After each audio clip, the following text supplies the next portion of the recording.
Great, thank you, Laura. Welcome, everybody. So we have lots of information for you today regarding the requirements that a student needs to meet in order to earn their high school diploma in New York State. Just a little bit about me. I was a special education teacher for about 12 years in the classroom, and now I have been the transition specialist for the Midwest Regional Special Education Technical Assistance Support Center. It's a mouthful, I know, for the past 9 years. So within my teaching career, I taught from preschool all the way up to high school within New York State, and I am a New York State high school graduate myself. So I lived through the system as it was back in the 1980s, and now am helping people to work with students so that they can graduate high school in New York State. Just so you know, the Midwest Regional Special Education Technical Assistance Support Center is also known as the RSE-TASC. We provide technical assistance and professional development to the Midwest region of New York State, so we are only in New York State. This is a contract developed by the state, paid for through IDEA dollars, and our mission and vision is to improve outcomes for our students with disabilities, as well as the rest of students, but specifically our efforts are supporting students with disabilities. And so we provide that professional development and technical assistance to the districts within the region, the Midwest region of New York State. So that's just a quick background for myself and for the network that I work for. So into the minimum requirements for earning a high school diploma in New York State. Our state has developed a combination of efforts for our students in order to earn that diploma. And the first, or one of the pieces the student has to do is to earn 22 course credits throughout their high school career.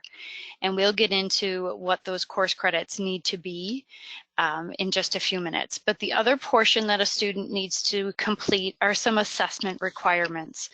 And we have the 4+1 Regents exams requirements. So our state has really taken a look at how to best provide pathway options for students in terms of completing their diploma in New York State.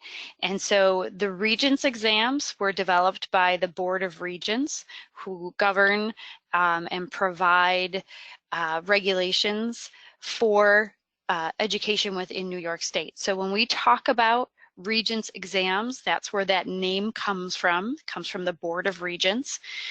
And then our Regents Diploma also bears that same name.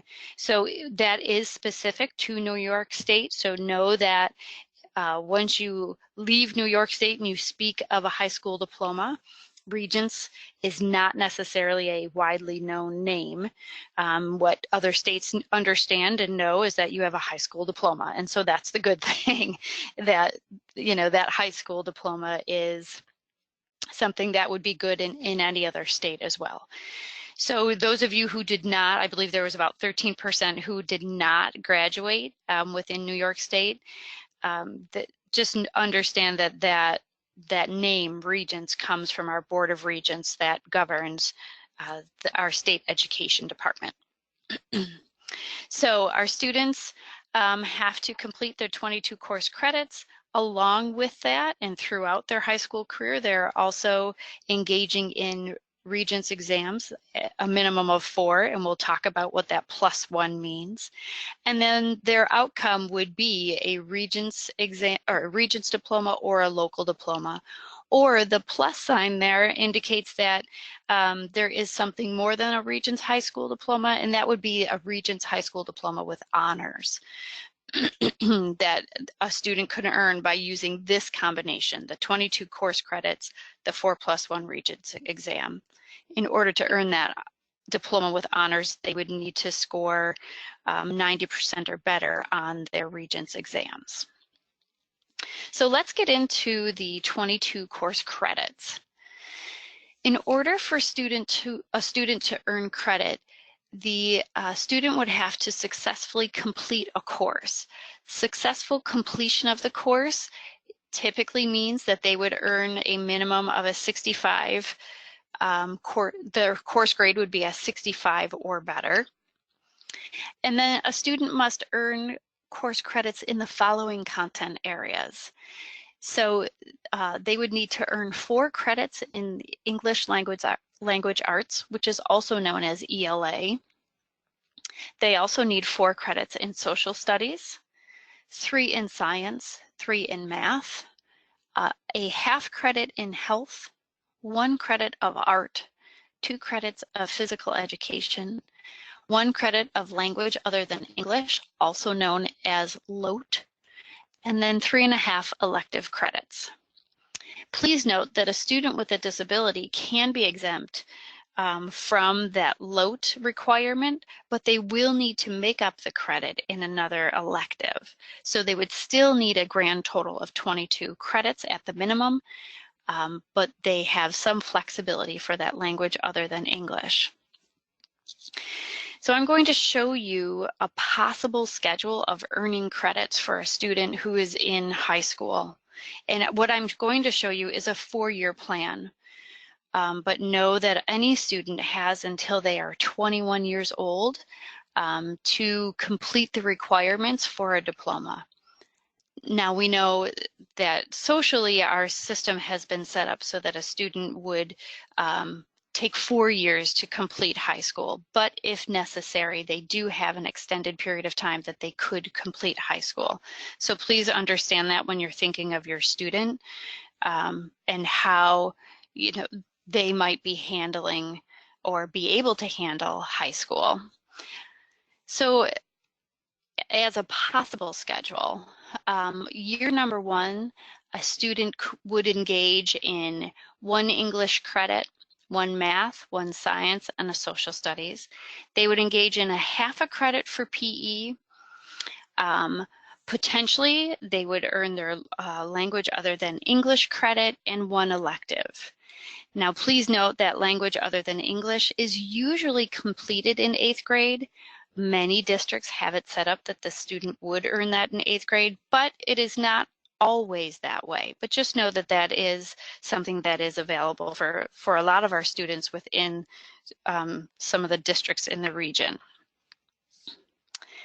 Year 2, a student may engage again in English, math, a science, and a social studies, as well as PE, and then potentially they would be earning their half a credit for health, and then another half a credit for an elective. It is critical to look at these 2 years that a student is working in high school and really paying attention to that freshman and sophomore year to look at how many credits they are earning, and also to pay attention to how your student is in terms of handling school, you know, on an emotional level, and what their academic stamina is. Excuse me. We know that our students are young when they're entering high school. They're about 14, 15 years old, and some of our students have not maybe really built up their academic stamina, but I will tell you that school districts have a progression of courses that they have designed in trying to help students to earn their diploma with ease. And so they have a set schedule that they're looking at utilizing for a student because they have found that it is effective, but there should be some flexibility within how your school district has set up their schedule and is looking at students as individuals to determine what is their best course of action for each year. If we look at the 3rd year, again, we're engaged in math and English, as well as science, social studies, and PE, and then another elective. If I'm being very honest, I would say this is our junior year, right? This is our 3rd year of high school. And while on this possible schedule of earning credits, it looks like it's not a year that's a real heavy academic year, but I can tell you from personal experience, junior year is a very heavy content year.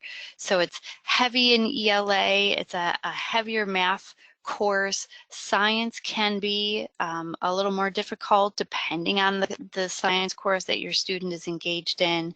And then we have, again, that social studies. And I will tell you that, again, through experience, I know that junior year can be a pretty tough academic year. Your student is going to need quite a bit of academic stamina and just have kind of their wits about them, because that junior year can be a tough one. And then we have potentially our senior year. Again, you're now engaging in your 4th credit of ELA, your 4th credit of social studies. Because you've already completed your 3 credits in math and your 3 credits in science, your student may not have to take them, but they may choose to engage in them still. Potentially this year, your student could be engaging in their art. They would still need a half a credit in PE to complete those 2 credits. And then at least 1 more elective to complete their 3.5 elective credits. So you'll see that, you know, over these 4 years, the 22 credits have been earned. Now, if I draw your attention back to that 4th year, you'll see again that looks like I'll call it a lighter academic year. And it potentially can be, but that's a long time for that student to wait for that payout. It's a great payout if they do, but it is a long time. So just beware of who your student is and their needs as they work through their scheduling for their high school years. And again, a school district typically works to schedule them into a 4-year schedule so that they are graduating within 4 years of entering high school. And then, you know, that allows them to move on to their next phase of life. In also looking at these, there is flexibility as to when electives are taken in terms of how many per year, and same with your health. A lot of districts will have the half a credit in health prescribed, whether in one of the years, whether it's, you know, their freshman year or their sophomore year. Many districts try to put that in early.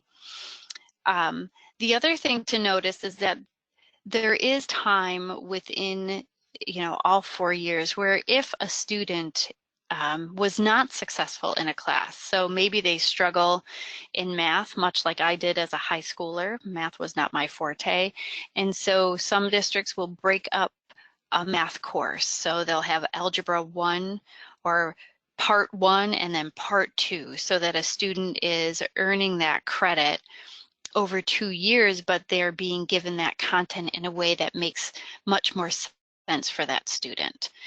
So we have some flexibility throughout those 4 years so that a student, you know, if they need to backtrack and try to earn a credit, they certainly can. Okay, so now we're going to move on to our exam, to the Regents exams that a student needs to be engaged in throughout their time in high school, because that's the other portion of what they have to do in order to earn their high school diploma. So we've talked about our 22 credits, and now we're going to look at the required Regents exams. So the requirement is that a student would engage in 1 Regents exam in each of the 4 core areas. So they must take an ELA exam or an English Language Arts exam. That is usually taken in their 3rd year of high school. So at the end of their junior year, they are typically taking this ELA exam. They need to have at least 1 math exam. When they are finished with their math course, they would then be engaged in that math exam. So they're often given the opportunity to take a math exam at the end of their freshman year, sophomore year, and junior year. So depending on your student, if they are taking the courses in a way where they complete 1 course per year, they have the opportunity to take a Regents exam at the end of each of those courses. Science is the same way. So one science course, and then they would take the Science Regents exam at the end of that course, and the same with social studies. In terms of choices of exams, so if we look at English language arts, there is only one English language arts exam. That's all New York State offers, just the one. So there is not choice for the ELA. For math, however, students could take, for example, an algebra course and then take the algebra exam, or they could take the geometry course and then take the geometry exam. So there is some choice as to which one the student would need or would want to use for graduation. They could use both. They could use more than 2 exams. It depends on your student. But the requirement is that they must have one math exam. Science, there is choice there as well. So there's living environment, there's earth science, there's chemistry, for example. So each time a student takes a course, they are then given the opportunity to take the Regents exam. They need at least one of those science exams to meet minimum requirements. And then finally, social studies. We have a global exam, global history exam, and then a US history exam. So again, there's some choice in that. Again, they have to have one. Then there's the +1, and you'll see in the middle it says exam of choice. So a student has some choice in terms of what that 5th requirement is going to be. So they must use the 4 Regents exams that we spoke of, and then they have some choice. And the reason New York State did this was because they recognize that a student has certain strengths and talents in different given areas, and not everybody has the same. So they have opened up a variety of choices for the students to use to meet that +1 requirement. And we will go more into depth as to what those +1 requirements could potentially be for your student. But I wanted to give you some details about the Regents exams. So the Regents exams are taken when the related course is completed. So that means the student will have taken their algebra course all year long. They will have completed that course. And then in June, usually, they're given the opportunity to engage in that Regents exam. There is a passing cut score of 65 on the Regents exams. So the minimum would be a 65, and then they could get all the way up to a 100 as their score. The Regents exams can be attempted multiple times. So that's for a variety of reasons. So a student may be aiming for that honors diploma, and they scored an 88 on their algebra exam, and they want to take it again to try to earn that 90. They could do that. Or maybe we have a student who is not very strong in math, and they did not earn their 65, so they need to take it again to try to earn that 65. That they have that ability and opportunity to do that. The Regents exams are scheduled by the New York State Education Department to be administered in January, June, and August. So again, the student can take the exams multiple times, and there are different time periods in which they can take those exams. We would need to look at when the student completed the course before, venturing into that exam. And then a bit about the administration of the exam. Standard administration is in 3-hour blocks of time. Excuse me. So a student would go to the school at the prescribed time that the exam is being offered, and they have 3 hours to complete that exam. But know that a student with a disability can utilize their test accommodations on those Regents exams. So if you have a student who is a student with a disability, I would encourage you to be very aware of the test accommodations that they have documented on their IEP. And if you have questions, please ask your district. If your student, has multiple test accommodations, it's okay to ask how those accommodations are provided for when it comes to the Regents exams. Another piece, and actually Laura and I were having some conversation about this, is we have students who are eligible for some test accommodations, but maybe do not like to access those test accommodations for, a number of reasons. They may not be comfortable with the test accommodations. They may not feel like they really need those test accommodations. But that's an important conversation to have with your student to make sure that they know and understand what those accommodations are, why they have those test accommodations, and why those test accommodations are important. Because these are different ways that your student is going to start to learn to use some self-determination and some self-advocacy, is making sure that they understand themselves as a test taker. And if they need that accommodation, it should be there for them. Or if they don't need it, it's okay for the student to say, you know what, that's not really one that helps me. So, I don't need to be engaged in that test accommodation. Another piece that I'd like to share with you, back up to the third bullet, it says can be attempted multiple times.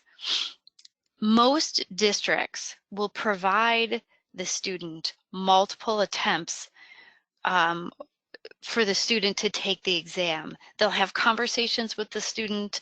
They'll encourage that student to take the exam multiple times, especially when they haven't passed. If they've passed the exam, they don't typically have those conversations.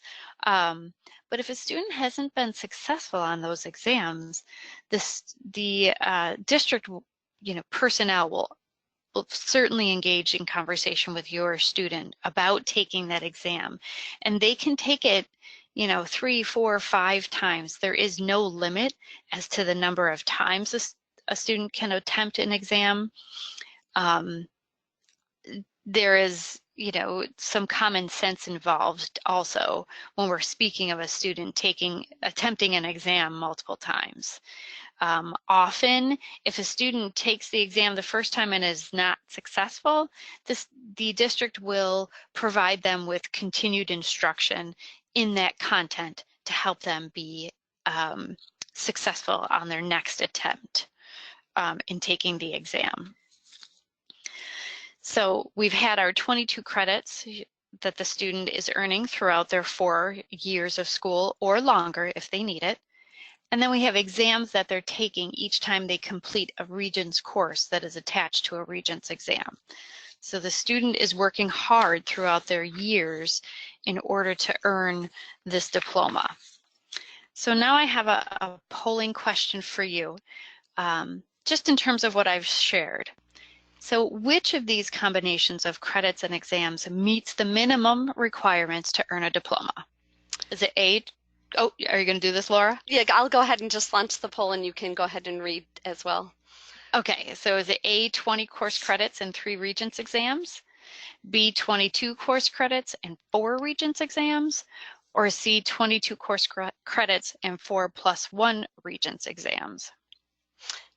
And so it looks like about 58% have voted. I'll just give everyone another moment or so to pick.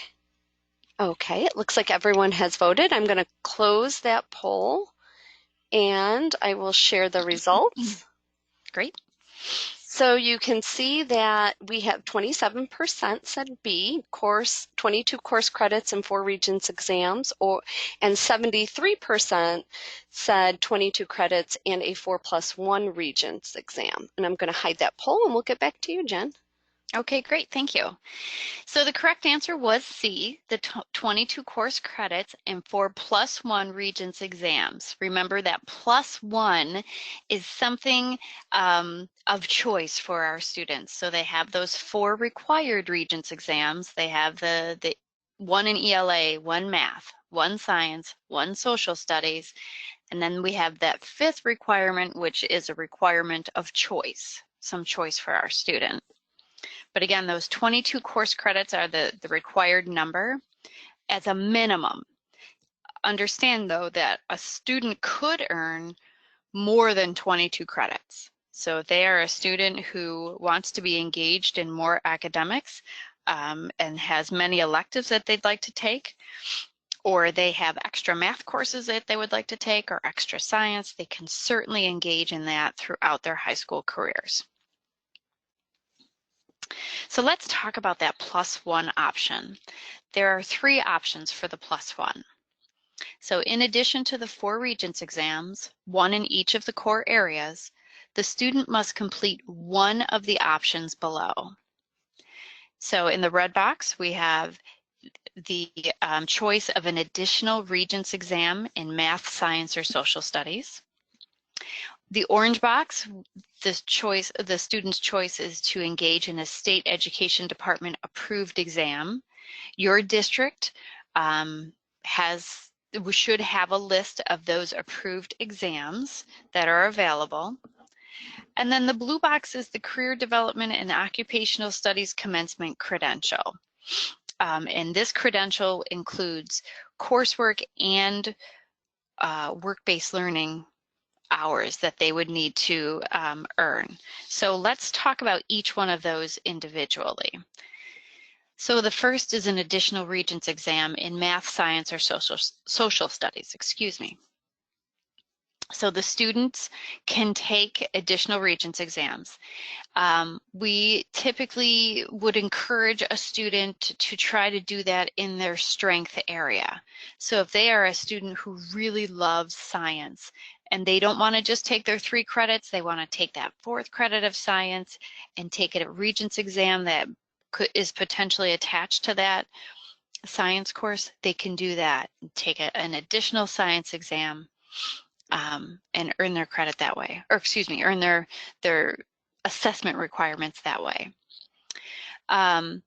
Please note though that our students are usually given the opportunity to take a Regents exam after completing any Regents course. So often our students have earned their additional Regents exam without, I'll say, without a whole lot of forethought. So, you know, they're a student that's taking their required courses and then the district, you know, provides that opportunity the minute the course is done to engage in that Regents exam. And if they pass it, they've already got it. So we do see that many students are set up nicely for this. But we also understand that some students are not great at test takers. They have maybe some test anxiety, or the culmination of trying to remember all of that information and apply it in one 3-hour block is just not who that student is. We understand that the Regents exams could sometimes be a barrier for our students earning that diploma. So this is, you know, one pathway option that the student could choose. But if your student is not necessarily interested in taking that 5th Regents exam, they could maybe take one of the state education department approved exams. So what this was the state's way of trying to open up multiple options for our students and multiple pathways for our students to earn their diploma. So the state looked at the good work that's being done by the local school districts, and they decided that a student, or excuse me, a district could seek approval for the district developed exam to be used as a pathway option. So if a district has developed potentially an exam in one of their arts courses, they could ask for that exam to be approved by the state education department to be used as an exiting exam or part of the exiting exam requirements for high school. There is a list that lives on the state ed department website. It is being updated, so it's something to be checking back with often. There are prescribed areas in which the districts would have to make sure that their exam is in. So we have humanities, there's the arts, there's language other than English, and career and technical education. So those are the areas in which a pathway could lie. in your district may potentially have some exams that have been approved and your student could use as their plus one option. And again, there is a list on the website and it is being updated often. So I encourage you to look at the state ed website for those approved exams to see what your district has available. Or you could go right to your district and ask them what's available within that district as a pathway option for the graduation requirement. And then our final plus one option is the Career Development and Occupational Studies Commencement Credential, or fondly known as the COS Credential. A student has to complete the components of the COS Credential, and then they could use that as their 5th assessment requirement to earn a diploma. So if you have if your student is one who is not a great test taker, much like I was in high school, not a great test taker, this is a nice option that your student could utilize without having to take an assessment. And it provides some great opportunity for your student throughout their high school career. So there are some required components that the student must have in order to earn that COS credential. The first is a career plan, and this is a document. So it's a document developed by the student with some assistance from district personnel. And what this document captures is your students' career aspirations, any coursework that they have been taking throughout their high school careers, if they are engaged in any type of work-based learning or volunteer opportunities outside of school that help them move toward their career, it could be captured in the career plan and should be captured within the career plan. The career plan also is a place to document the student's strengths that would help them in moving toward that career that they are looking at after high school. The second thing that they have to have completed is an employability profile. And the employability profile is not completed by the student, but it is completed by somebody who knows and understands that student as an employee or as a potential employee, I should say. So somebody who's familiar with their work skills. The employability profile looks at the soft skills that a student needs to have, or any person needs to have, in terms of being employable. So those are things like being responsible on the job, working as a team in a work environment, being self-determined in a work environment, taking direction and understanding the relationship between a supervisor and an employer in that work environment. So the guideline is that somebody who is familiar with a student's work skills would be completing this employability profile. And the student is rated on a scale of 1 through 4, 1 being unsatisfactory or hasn't demonstrated the skill, up to 4 where they exceed expectations. And each of their skills in this employability profile are rated, and then some comment is given. Some comment to support that rating should be given and documented on that employability profile. The student also has to show some demonstration of meeting the commencement level CDOS standards. And so if you're interested in looking at the CDOS standards, those are also on the state ed website, nysed.gov. You could simply Google CDOS standards and they would pop up. And these standards really point to a student's employability skills. And in the terms of career development, in looking at their foundation skills, which are their academic skills, so their reading, their writing, and their math, looking at that in a work environment, and then their universal skills. So those are much like our soft skills. So attendance and organization, using technology, using their interpersonal skills. All of those are part of the CDOS standards. And then the final requirement for the CDOS commencement credential are 2 units of study of career and technical education coursework and or work-based learning. So this means that a student could engage in a variety of either coursework with work-based learning or strictly work-based learning. So if they're a student who says, I'm not really into that career and technical education coursework, I really want to know what it's like to be an employee, I want to know what it's like to be out there in the workplace, they could utilize their work-based learning opportunities, but they would need to have that 216 hours. That is we call it the magic number.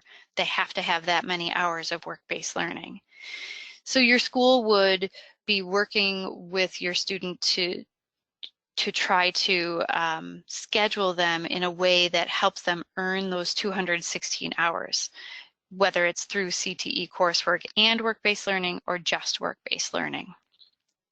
If you have a student who is engaged in career and technical education, maybe at BOCES, so if there's somebody who's in cosmetology, or if they're a student who is chosen to go into construction trades, they can utilize those CTE courses, those credits that they're earning at BOCES, and apply them toward the CDOS credential. Often, if they're a student at BOCES, they are also getting work-based learning hours. So that could also be applied toward that CDOS credential.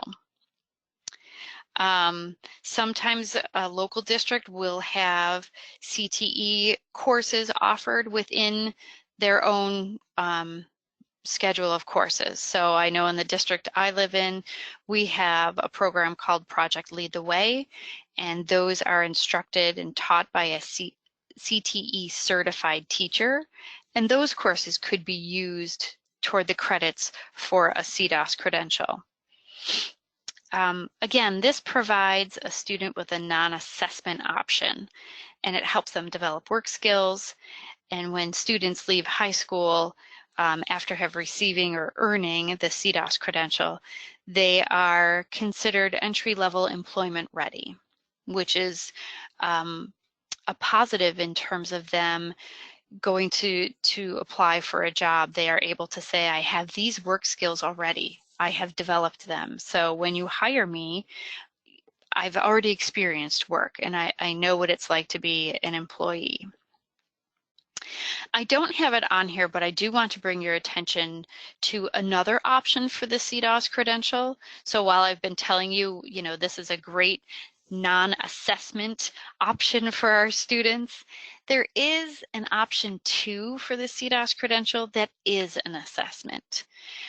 A student would have to take and pass a national work readiness credential assessment, and then they could earn the CDOS credential. We always say that option 1, the one that you have pictured here, is really a very valuable experience for our students. Rather than taking another assessment, they are engaged in that coursework and that work-based learning type of experience. And so we know that many of our students perform much better in that work-based learning type environment, especially our students who are maybe losing interest in school. And they're not necessarily a student who is going to attend a BOCES program for a variety of reasons, but we know that the academics really are not necessarily where the students' interests lie, and so coming to school becomes a struggle. If we engage our students in that work-based learning, we can often re-engage them in school, and they start to understand why they're going through the coursework that they're going through, and how that diploma at the end of that coursework is really going to help them move toward their their career aspirations. So we find that the COS credential can certainly re-engage our students, you know, back into the high school environment, and just understanding, you know, why it is that they are doing what they're doing. It's often the why that some of our students really are missing. They don't understand why they're being engaged in the coursework, and engaging them in that work-based learning is a way that we could reignite and reinterest them in completing their high school diploma. So just a recap before we open it up for questions. Our students need to be engaged in those 22 course credits at a minimum. So they could certainly earn more, but at the minimum, they need those 22 course credits. They are also being engaged at that same time in taking Regents exams, at least 4, 1 in each of the core areas. So 1 in English, 1 in math, 1 in science, and 1 in social studies. Then they have their +1, whether it is another Regents assessment or a state education approved assessment that maybe the district has developed, or the COS credential. Once you know the course credits and the Regents exam, the 4+1 Regents exam requirements are complete, then that student would be earning a Regents or local diploma, or a Regents with honors, depending on who that student is. If they're you know, aiming to earn a 90 or better on their exams, then they would be earning that Regents with honors. So I just threw a lot at you. I want you to take a minute and digest. And Laura, is it okay now if we ask if they have questions? Absolutely. And I do have actually some that have already started to come in, so I'll start with those. Great. The first question is, if students are only required to pass 5 Regents exams for graduation, why are most high school students taking multiple exams every year? Is the passing rate low? It is not low, and that's a really good question. You know, the why is a really good question. I think the idea behind districts offering multiple exams is so that the student has multiple opportunities. So maybe I wasn't great in algebra, but wow, I really understood geometry. So it behooved my district to offer me algebra to try it out, and then geometry, if I didn't do so well on algebra, I can, you know, make up that math exam in geometry. So it really comes down to just providing all of the opportunities we can for our students and making sure that we're not taking anything away, we're offering them, you know, those choices to do that. Great, thank you. I just want to remind everyone, if you've collapsed your box, the one with the orange arrow, feel free to click on that again. It will open that up, and then within that, it will have a question pane box. No. I do see there's a couple people with their hands open up. So what we'd like you to do, if you have a question, go right into that question pane and type your question, and I will see it, and I will be able to read the question to Jen, and she will be able to answer it for you. So the next question is what happens if my child keeps failing the math Regents? For example, my child has taken this 3 times and they still want them to take it again. Oh, that's a really good question. So obviously this is very specific to your student, and it does make me it makes me come up with multiple questions. So if your student has taken that exam 3 times and has not been successful in, you know, passing that exam, my question would be, you know, is it the first exam they've taken in math, and or have they been given opportunity to take a different exam in math to try to earn that math Regents assessment toward graduation?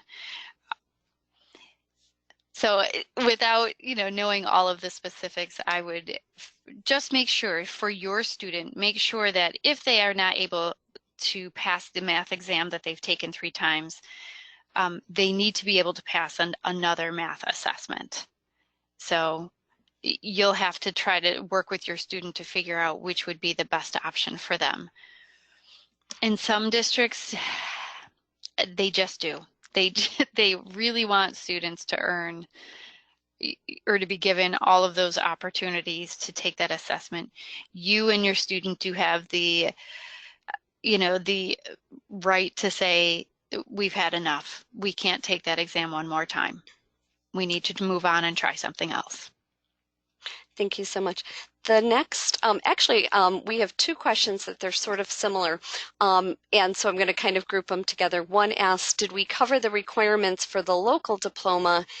And will we be doing a webinar on the options for local diploma?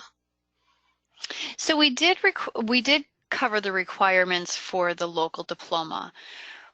What happens with the local diploma is that we start to look at exam scores. And so if a student did not earn, and this goes into our next webinar, but if they didn't earn a 65 or better on a Regents exam, and they've taken that Regents exam twice, they can appeal that score. So if they've earned between a 60 and a 64, we can call that score a pass. If a student does that in one exam, they would still earn the Regents diploma, provided they've met all of their other requirements. If they've done that with two exams, so maybe I had to appeal my math exam and I had to appeal my science exam, now I'm going to receive a local diploma. So that still means I did my 22 course credits. That still means I worked on the 4+1 assessments, those Regents exams, but maybe my Regents scores were not all a 65 or better. I had two that were below a 65, and they came within a 60 to 64. I will tell you that that local diploma still allows them entry into college. It still allows them entry into the military and into some career fields where, the employer will ask if they earned a diploma. It acts no differently than a Regents diploma. Great, thanks, Jen. Mm-hmm. Let's see, we got a lot coming in. Hold on, I'm trying to do them Oh, in good. order, but they're not. So I apologize if I'm not reading them in order. How can I work with my child's school early enough to make them upgrade their academic for better preparation for these Regents? So it sounds like you may have a younger child maybe in middle school and you're looking, how do we get them prepared for the rigor of the Regents? Well, that's a good question. So I think some of it is just being aware of a typical schedule of courses for your student. So it might be going to the school and asking, can you lay out for me what a typical 4-year plan might look like for any given student? So that you have an understanding of what it is they're going to be expected to do each year and how you have some play in those 4 years. You would also want to ask what electives, your district has. So not every district is created equally. I will tell you that. I live in a small rural district and we have many electives, but we also have some scheduling constraints within those electives. So you want to be very aware of what's available and what's feasible for your student each year. I don't know if that helped with that. If not, I could try to answer it differently. I don't know. No, that was great. Thanks. We will be, so a few people have asked if we're archiving. We will archive this. It usually takes us several weeks. We do send it out, so it will be closed captioned, and that so everyone can access, will be able to access this. So be patient with that, but we will have that on our website for people who want to go through it. And the next question is, are there any education-based programs besides BOCES? And does volunteer programs count as education-based? And I need some clarification on that question.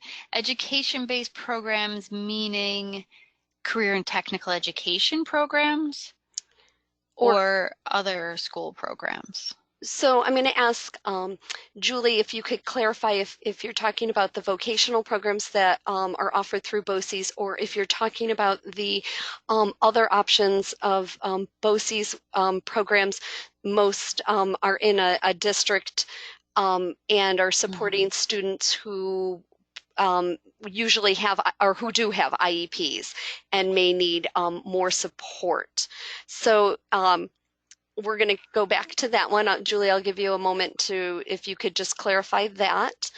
Um, then the next one is, let me just, okay. In response to one of the questions, we are in the process of getting my daughter exempt from Regents math. We will be approved shortly. She meets all the criteria. Is there a writ? Oh, yes. Sorry, I thought it went into a next question, so I apologize for that. Sorry. Oh, that's okay. So your daughter is being, can you read the question again? I'm sorry, Laura. We are in the process of getting my daughter exempt from the Regents math exam. We will Okay. be approved shortly. She meets all the criteria. And that was in response, I believe, to the person who asked the question, how many times does my child have to take the exam? Okay. So, hmm. So we might be having just a language difference or a vocabulary difference because there's not usually an exemption from a core area unless we're talking about a student who's going to be instructed and assessed in the New York State alternate assessment. So I'm not sure about that exemption piece. Laura, do you have Um, I'll check and anything see to if I see if I add? can get some clarification on that one. Um, So Hmm. Kelly, if you could, if you want to give us a little more detail, that would might be helpful.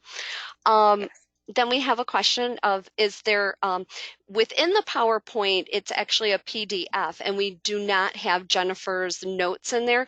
So they were asking Mm. if there will be more detailed information in regards, because I know the local diploma is very, sometimes complicated, I will say. You think? Um, so if you're asking for additional notes on how to earn a local diploma, I could provide that. It really comes down to assessment scores. So they still have to do their 22 credits. They still have to take all of those assessments and or utilize the COS credential.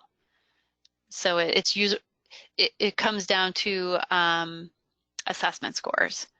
And actually, in the next webinar on November 7th, that's when you will hear all of the details about a local diploma. So maybe that's the better way to answer it. And that one is November 7th from 12 to 1. So that one will be coming up. So we're Hmm. going to go back to Julie's question because she did Okay, good. put some clarifying information. Great. Are there any education-based programs besides BOCES, and does volunteer programs count as education-based? And then she said it's for an IEP and he needs extra support, but would like him to stay in the area. So that's why I said volunteer opportunities. So are you looking for your student to earn work-based learning hours in a volunteer opportunity? And if that's the case, if we're looking at that CDOS credential and utilizing work-based learning hours via a volunteer They're actually in a experience. vocation program. Oh, well, I guess I don't know much about any other vocation programs, so I would hate to say, that works or that doesn't work without having all of the details. Um, and if you do want to engage in further conversation, I'm willing to speak offline if you want to do that. Great. There is another question, and this is a great question. We get this one a lot. What about the students who Oh dear. will not be able to earn the 22 credits or pass the exams? Are they getting some type of diploma? So if you have a student who is not earning the 22 credits, they would not be eligible to earn a diploma. Those 22 credits are kind of not kind of, but they are a requirement. The exams have some leeway now because of some of our safety net options. So a student needs to still attempt the exams, but there's some safety net options if they are a student with a disability that we could utilize to help them move through those exams and still earn a diploma. If you are speaking of a student that is in the New York State alternate assessment, so that means they are being instructed utilizing the New York State alternate assessment and being assessed on that, they have a specific outcome, and it is called the Skills and Achievement Commencement Credential, which is not a diploma. So it depends on who your student is and which category they fit in. Those 22 credits, though, they must earn those in order to get that diploma. And that, Jen, correct me if I'm wrong, on our November 7th from 12 to 1, you will be covering that information? Yes, the safety net options, absolutely. Great. I have another question asking, so if a student is in a BOCES vocational program, i.e. like a cosmetology, are they already documenting the things needed to get a CDOS credential? That's a really good question. And I will tell you it is BOCES specific. So there are some BOCES in our region that need to know if the student is working toward that CDOS credential because they will then document all of the work in a specific manner so that your district has evidence that the student has completed the requirements for the CDOS credential. And then there are other BOCES in our region who say, if you've utilized our program, you have earned the CDOS credential. Excuse me. So it depends on which BOCES you're in. So it's certainly a question to ask your district and or your BOCES. Perfect. Never be afraid to ask. Thanks, Jen. I think that ends the questions. I do want to share that November 7th from 12 to 1, Jen will be on again, giving us more details about those students who have IEPs who may not be earning the 22 credits, are not able to pass all of those exams. Also, I do want to share, if you continue to have questions, and for families, you can call us here at Starbridge at 585-546 1700. They will, our intake specialist will talk with you, and then they will refer you to our family education specialist who can give you more specific information to your child and your child's needs and what's going on. You could talk more in depth if you have a child with an IEP or a 504 plan, or the difference between local and regents. And we do have some family-friendly handouts and some information from the New York State Department of Ed we can pass on to you as well. They are a great resource as well. Jen, is there anything else that you would like to add? You know, or I should say, the RSE-TASC can be another resource for you. So, you know, you could certainly utilize the transition specialist within the Midwest RSE-TASC to answer your questions. But like Laura said, you know, the Parent Center located at Starbridge is certainly in collaboration with myself a lot. So, you know, those folks have this information as well. So you guys are well versed.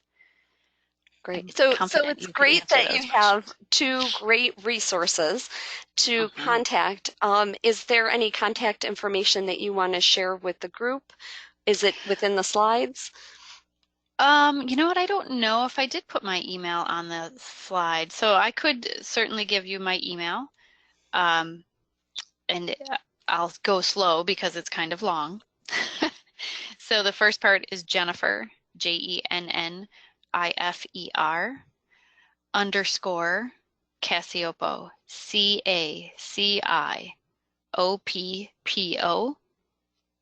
at boces.monroe.edu.